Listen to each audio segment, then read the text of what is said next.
outside. Full 3x minus 4. Means you have to FOIL things out. 3x squared minus 6x plus 6x minus 12. 3x squared minus 4x plus 3x minus 4. That's fully FOILed at that point. Okay. Combined like terms. Combined like terms, very good. Right away, what can I do about the 3x squareds? I'm just going to cross them out because they're not going to do any. They're not going to hurt anything at all. It's negative 6 and 6 is gone, so you get negative 12 is negative 1x minus 4. Add 12, subtract the x. So you're done.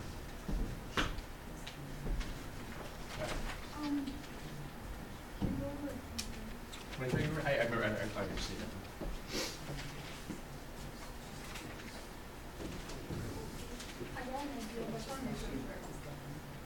Yeah, I know usually what people. I know exactly what people screw up here. How many of you guys wrote 3x squared? It's 9x squared. It's the tangent segment squared. What's the tangent segment? It's 3x. When you square that, it's 3x squared.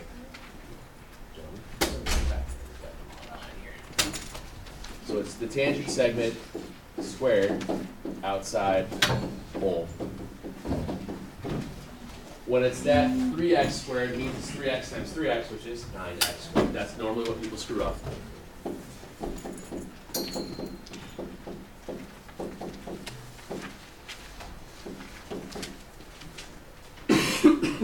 Set aside equal to 0, so move everything from the right to the left. Only thing you can do here is get a GCF. Can't factor it like you would in a normal sense. Take your GCF out to 5x. X minus 4.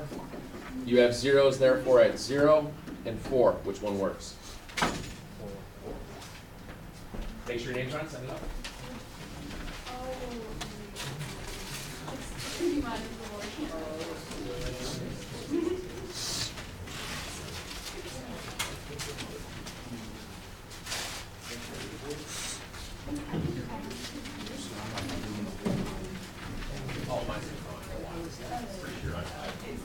I have a lot of money.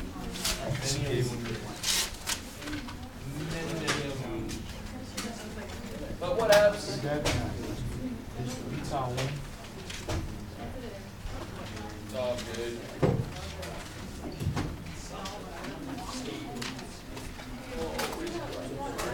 Mom, would you mind plugging that in for me, please? Thanks, sir.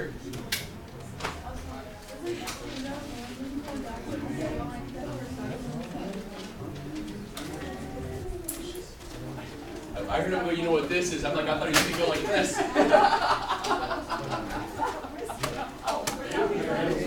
Yeah. Excuse me. Thanks, Austin. Guys. All right, so now would probably be a really good idea to keep your phones and stuff away because there's a crap load to go over.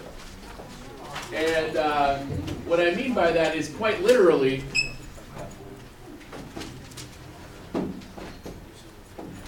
we have all of chapter 10 to talk about. And there's a lot. In case you were misinformed or you forgot or any of those fun things by chance. When you go back and start looking at chapter 10, we've been sitting in here for about 5 weeks, really. We had 1, 2, 2.5, 3, 4, yeah. It's too late now. We had, yeah. So, ladies and gentlemen, come on. So if you go back through it, we had 8 sections worth of material. One of the sections wasn't technically chapter 10. We called it 10.2.5, which was 11.4. That dealt with arc length. Okay, that dealt with the arc length. Why they don't talk about arc length and circumference when you're talking about the entire chapter of circles is kind of beyond me. But they talk about it when they start looking at areas, surface areas, which I kind of get, but Were they trying to relate it to area and sectors? yeah, they're doing with sectors. So, but you still want You to still talk. don't talk about it when you talk about sectors. Stop making sense, Miss Thrower. Stop making sense. Yeah, why would we want to do that? So, what I want to try and do here with you guys today is kind of break it down into, try to get through half of it today and the other half tomorrow. Now, what's that? I try. As much as you hate me, I do try to be, somewhat, kind in my old age. So, what I want to do here briefly is just to kind of go back and remind you guys what exactly did these sections talk about? What were the main points of some of the things that you looked at within them? And then talk about problems, okay? So, yes, the circle chapter is probably, if you go back and think about it, the only other chapter or unit that we looked at this school year so far that we spend as much time was right triangles, and triangles in first semester with proofs. Now, triangles in first semester with proofs, we took like 2 months, 2.5 months, just to kind of meander our way slowly but surely through it, with all the progression sheets and all that other stuff. When we got to right triangles, it was only about 3 weeks or so, but a lot of that material you already knew. You knew about Pythagorean theorem, you knew stuff like that. Yeah, you did. So we did stuff like that. Circles then became the part where a lot of that material that you've learned in the past comes back around. No pun intended. It was totally. I know. Yo. We're not gonna see proofs again this year, are we? No, sir. Not even on the final? Not for second semester. Okay. No. There are, in Algebra 2, there are what we call simplified, verified trigonometric identities, which basically means what does secant of x times cosine of x, what does that equal? How can you simplify that? We do that next year, but that's different. Okay. It's not like your traditional statement reason. What you're doing there is pure substitution over and over and over again. So yeah, pretty much proofs are done throughout for high school. If you guys do get to pre-calc, they do talk a little bit about the proof of derivatives, and it's not a 2-column proof style. It is a substitution of why everything works the way it does as you get into that stuff. So 10.1. Everyone needs to start writing, you guys. This is your review, okay? Dig through all your notes too, but this is a good review. Everyone should get through your writing. 10.1. Do you need paper? Okay.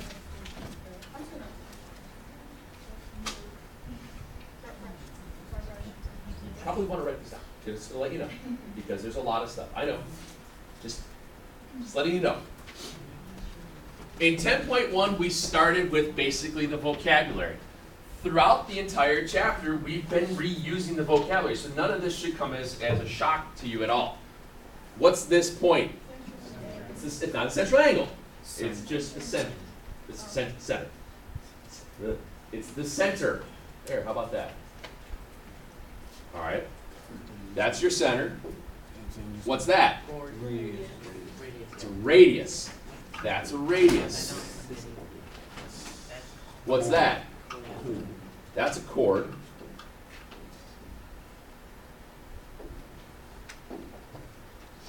What's that? Secant. Very good.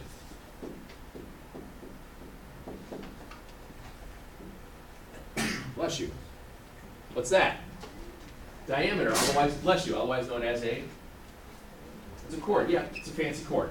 Diameters are just fancy chords, so there's your diameter. The diameter consists of what? Radii, very good. All right.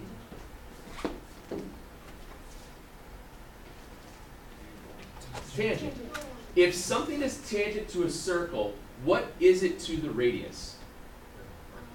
Perpendicular, good. So if I draw another radius here, that shows that it's a right angle to the radius, which means that this segment here is a tangent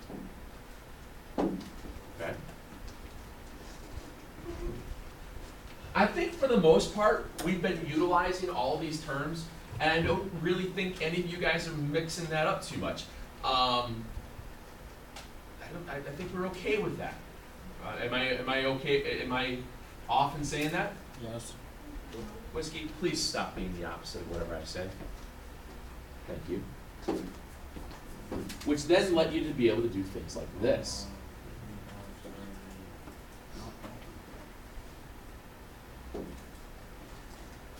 Remember that symbol, like we called it theta?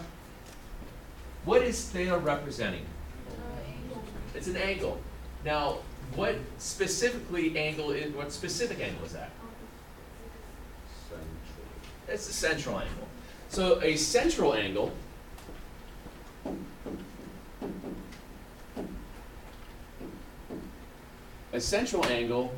is the angle at center of circle. It's at the center of the circle. And do you remember what the angle measure equaled? Half owns the arc. Half owns the arc. It measures the same. It measures the same as the arc. So when you're dealing with central angles, the central angle equals the measure of the arc it hits. So if it's hitting this arc, if it runs into that arc, it equals the amount of degrees there is. Bless you. So if this angle was 72 degrees, what would the arc measure? 72 degrees, good.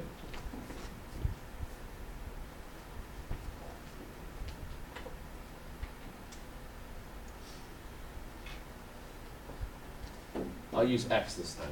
What is that angle called?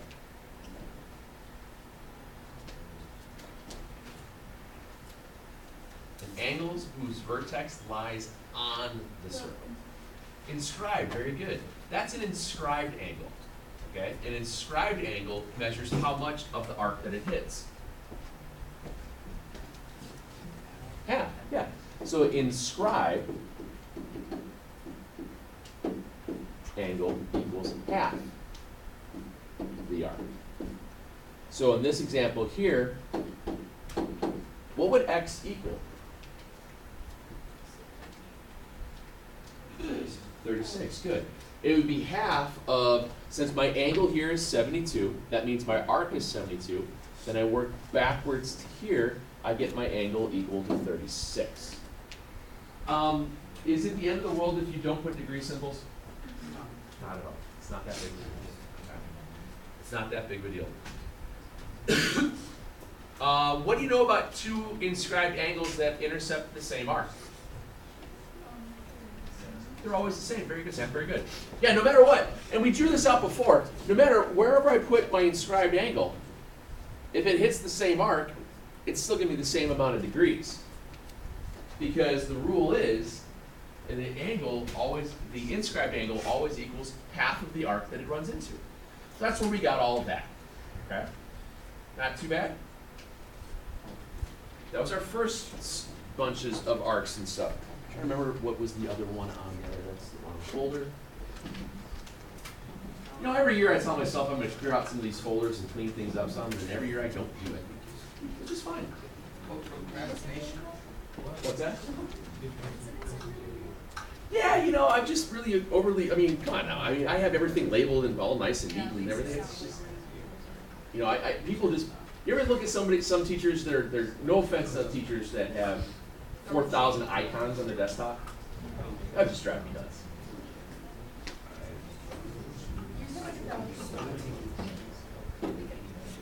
What is, what's that?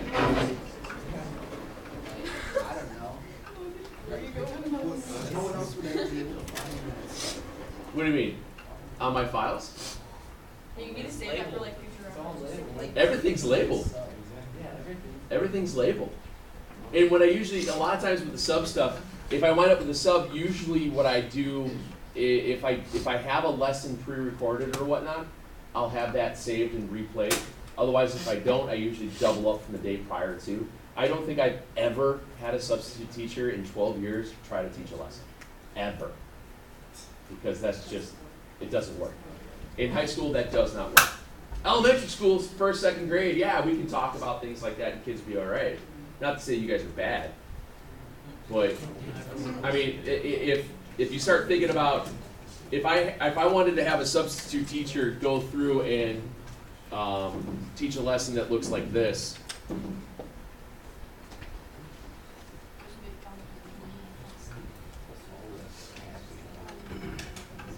Just for fun.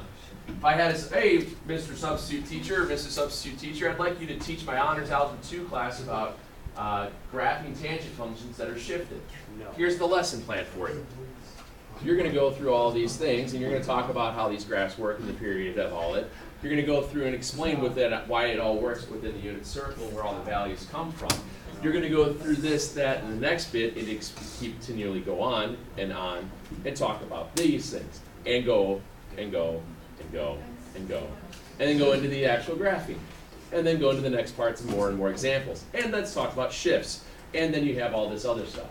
Do you think a substitute teacher is qualified? No offense to substitute teachers.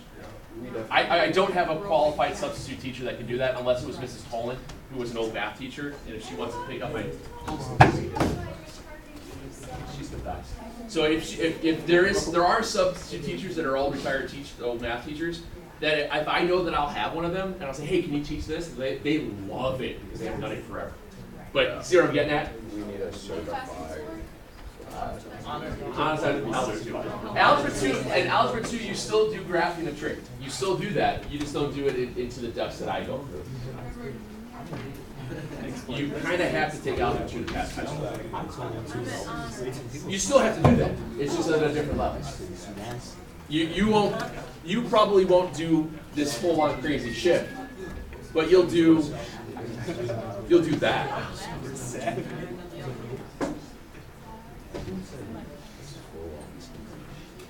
Alright, anyway, so the other bit when we got into here with, in 10.2-ish, we started talking about arcs. We talked about what were called major, minor arcs, and we also talked about semicircles. What was a minor arc? Less than 180. Less than 180. What was a major arc? More than 180. What's a semicircle? 180. It's 180, so it's a circle cut in half. Now, what happens a lot of times with major minor arcs, a lot of times what you'll see here is I will say, what is arc AC? Is arc AC a major, minor, or a semicircle? It's a minor because how many letters is the arc represented by? 2. So whenever you see 2 letters, you always want to automatically assume, hey, Bozo, that's the shortest distance between 2 points. That's how it works on circles. Now, I would say this would be minor. But if I said, what is arc ABC, that would be major. And that's not too bad. I know that you guys, it's been a while since we, bless you, it's been a while since we talked about this, and it's not that difficult of a concept. I just wanted to reiterate sometimes with the vocabulary. Okay? Not too bad. Excuse me. Turn off your phone. Oh, you're charging it. Yeah. Well, that's why I was being honest. So then it got us to this. And a lot of you guys are still just showing on the idea of arc length. Arc length is the distance that you walk on a circle.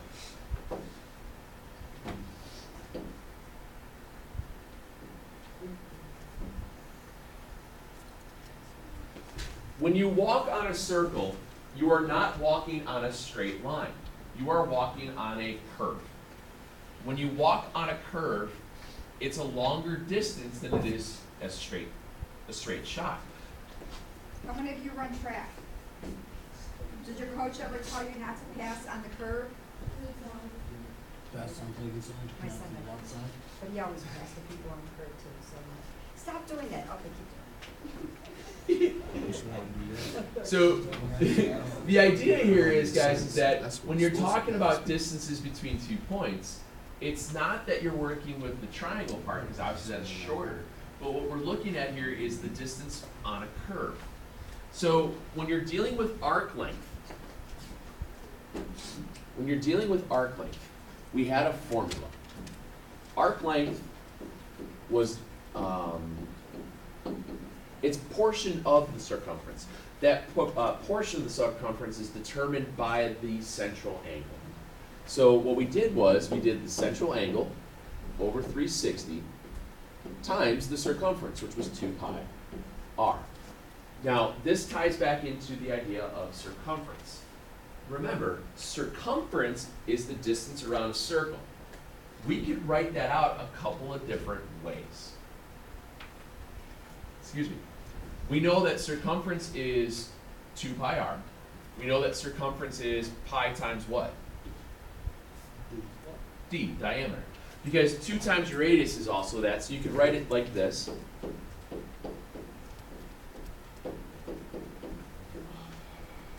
Or sometimes you'll see it like this. Because remember, we had problems on this worksheet that said, hey, what's the arc length if this is the circumference within a diagram? You were able to find out the central angle given the circumference and the arc length. You had to do a little bit of algebra by multiplying by reciprocals and whatnot to get through that. So it wasn't anything super crazy, but it was just another step that we had. Now, when you did these things, I always asked that you guys leave your answers in terms of pi. That gives us what we call an exact answer. Now, I'm pretty sure everybody in here has a calculator then that just leaves the answer in terms of pi. If you don't have the calculator with the pi button, you still do all the rest of the normal work, you just put pi in it at the end. Because again, this right here really is a setup for what you do next year in Algebra 2. It's called radians. Okay? It's how we work with things in Algebra 2 via trigonometry, which this starts to build into. So if you had a central angle of 110 and you had a radius of 4, and I wanted to find the arc length and leave it in terms of pi, all I have to do is basically plug and chug. So this example here, let me slide this up. I have a central angle of 110, so I put 110 over 360 times 2 times 4 times pi. And remember, the reason that I put pi at the end when I'm writing out the problem itself with the numbers is just math etiquette. It's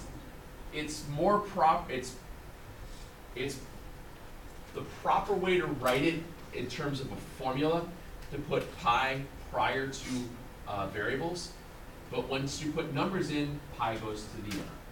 It's just like with your imaginary numbers. Yes. Constant, Yep. or just think about algebra, you guys, you don't write x5, you write 5x. Right. Constant comes first. Yep, and that's all it is. It's just math etiquette. It's like when you go to a fancy restaurant and you've got 5 forks. If you don't know which one to use, start on the outside and work your way in. Well, a lot of restaurants will at least have 2, like a salad fork and a regular fork. You know, it could have the shrimp fork if you get real fancy, or a little itty bitty thing. You know. Yes. Tip your scoop. All right, so this one's pretty easy to simplify out. You can throw it in the calculator, or you can remember math. And this goes to 9, so you get 22 pi over 9. And there's your answer. Okay? In other words, make sure you have a calculator with a pi button in it. You know, the ones that we've been selling all year long. Those yellow calculators won't work for you. Besides, I'll take it if I see it, and so on and so forth. Okay? That was your arc length. Excuse me. Let me see if I can find that one problem that we work backwards here real quick.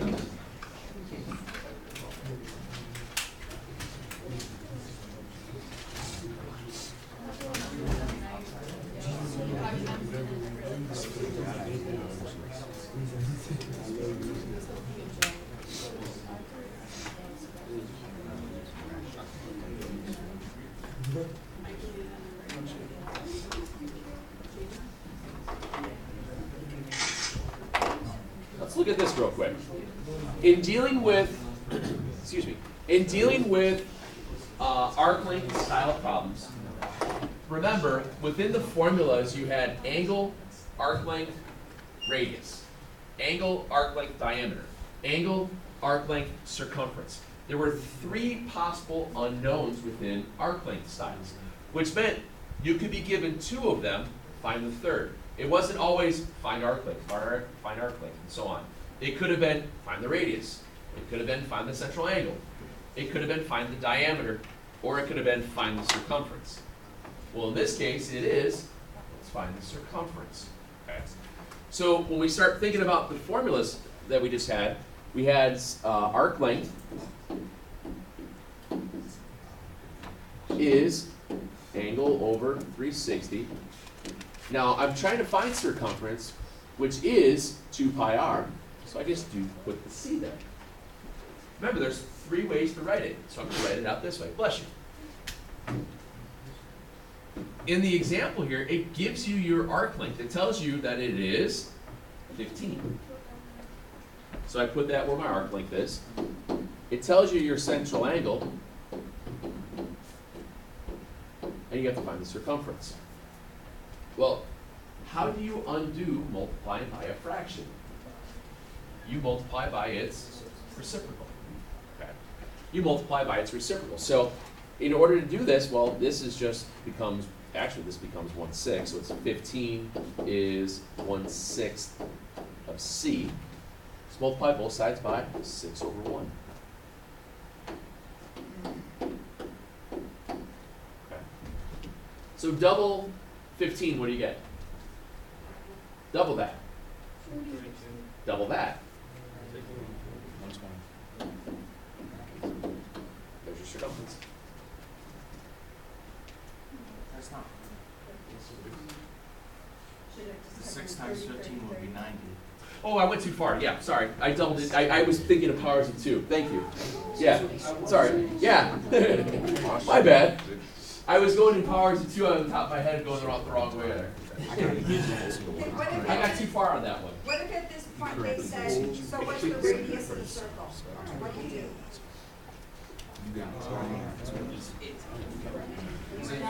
Well, what's the formula for circumference?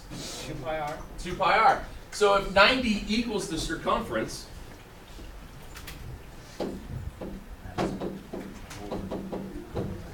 how do you get r by itself?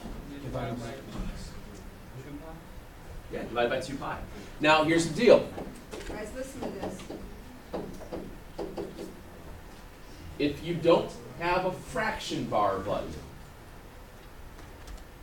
and you don't put parentheses around it, you will be wrong. You have to use the fraction bar to do this because of the times pi, or make sure you throw in parentheses. Oh, sorry, I didn't know how, you weren't specific on that. He was asking if I could do it. I said, yeah, I can do that. That's easy. Okay? Remember, and that's one of the math things that happens quite often if you don't have fraction bar on your calculator. You got to make sure that you use the parentheses and go from there. No, I kind of, this is 10.2.5. Because we did, 10.1 was kind of like, what are all the parts? Angle equals arc. And then 2 was the arcs, going like semicircles and things like that. The 2.5, this 2.5 was at 11.4, which is arc length. And then the last bit, I think, is 10.3, which we should have a minute or two here to get to. Deals with, I believe that dealt with chords, didn't it? I think it was chords and diameters. 10-3? Yeah, I think 10.3 was Arcs and chords, yeah. arcs and chords.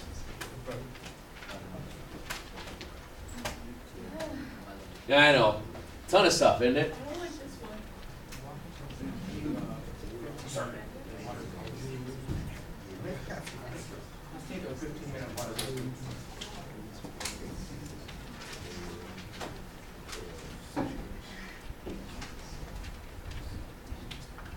This is 10.3-ish.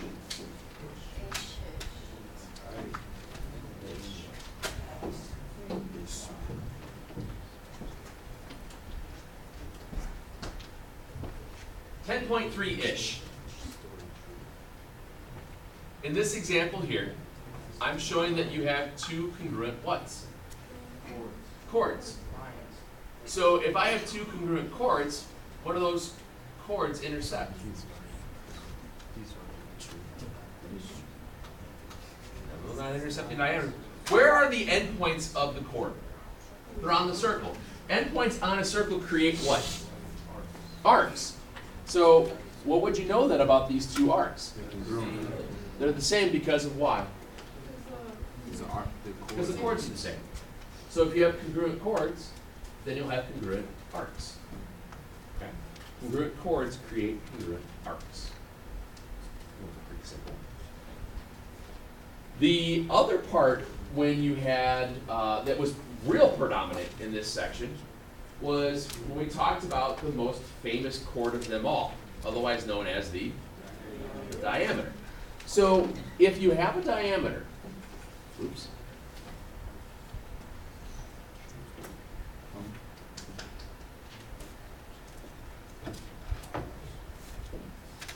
Let's make the dot bigger.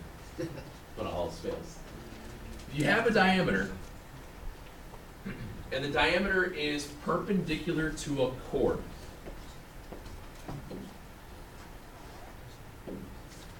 If a diameter is perpendicular to a chord, what does it do to the chord? It bisects it. Very good. It bisects it. The diameter will bisect a chord if it's perpendicular to it. And the reason that that happens is the following. Oops. What are the red segments here? The radii. What do you know about radii? They're all the same, okay? They're all the same. Now, also, what about this segment? It's not a radius, but it's between the two triangles, it's what? It's reflexive. So is it congruent to itself? Okay. So then this part is the same. Isn't this a right angle? Which means this would be a right angle, isn't it? Which means you have hypotenuse, leg. So when you have hypotenuse leg, you have congruent triangles. Congruent triangles therefore create corresponding parts of congruent triangles being congruent. So it all boils back to being able to do congruent triangles back in a circle. And I think this is kind of how we talked about it, I don't know, a month ago. It's just been a while. April 3rd? Seems like this. Yeah. Yeah, it's been. What's the day? The 19th. Actually wrote down the diameter. The most famous chord of them all. I am the greatest singer. Don't wait for Jay. Yeah. I'm awesome. Now, the other thing that happens with this section is that you get these.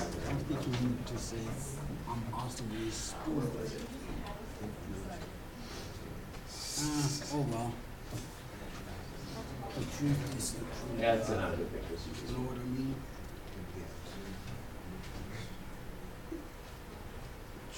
Another thing that happens here is that if a chord, or excuse me, if a segment is equidistant, if a segment from the center to a chord is equidistant and perpendicular, if this part is equidistant and perpendicular to a chord, it means that the chords themselves have to be congruent. I think this was like the last little bit in this section. It wasn't super predominant because a lot of times when you look at something like that, you're like, oh yeah, there's no other way to set anything else up unless you just say no. But what happens here is that, again, knowing that you could draw radii here and here, you get that idea of hypotenuse leg again, which therefore means that those two chords, that ST and VU, have to be equal. And that works because they're equidistant and perpendicular. Remember how I think we drew this one off, we did like an angle bisector. I think that's kind of where this stuff came from, the same basic idea. So then algebraically, you just find it with 6x minus 5 is 13 plus 4x. Real fast two-step algebra here. I'm going to subtract 4x to the left, and I'm going to add 5 to the right. So you have 2x is 18, x is, okay? Now, within this whole chapter, I know that there has been just a boatload of material. And what I want to make sure that you guys understand is that you kind of have to know what you're doing to do well. I know. I have us and our silly high expectations, right? We should just lower those. So what we did here, 4, 5. What we did here is we kind of created kind of like a hodgepodge of all the different types of problems that you could have.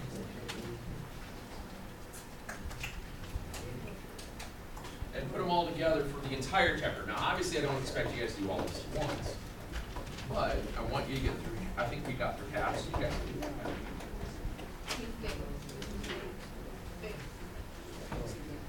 There I am with my high expectations again. I know I should just lower them, and I'll be better off. No? What are you gonna do? So what I'd like you guys to do here, I think we've gone through enough info to be able to get through the first 20 of these. And then we'll get into the segments and angles and all that other stuff in the rest of this unit tomorrow. Okay? So get through the first 20. That shouldn't be too much of a hassle. They're pretty quick. I know that. There's a couple of them on. I'm not going to lie, there's a couple of them, like 19 and 20, you might have a little bit of fuzziness to it, but you should be okay. All right? Make sure when you're finding arc lengths that you leave your answers in terms of pi, please, because that would be what we call an exact answer. You got about 8-9 minutes, you probably get through the first couple of them, so please do so. Help yourself, man. Go set them up, put them up.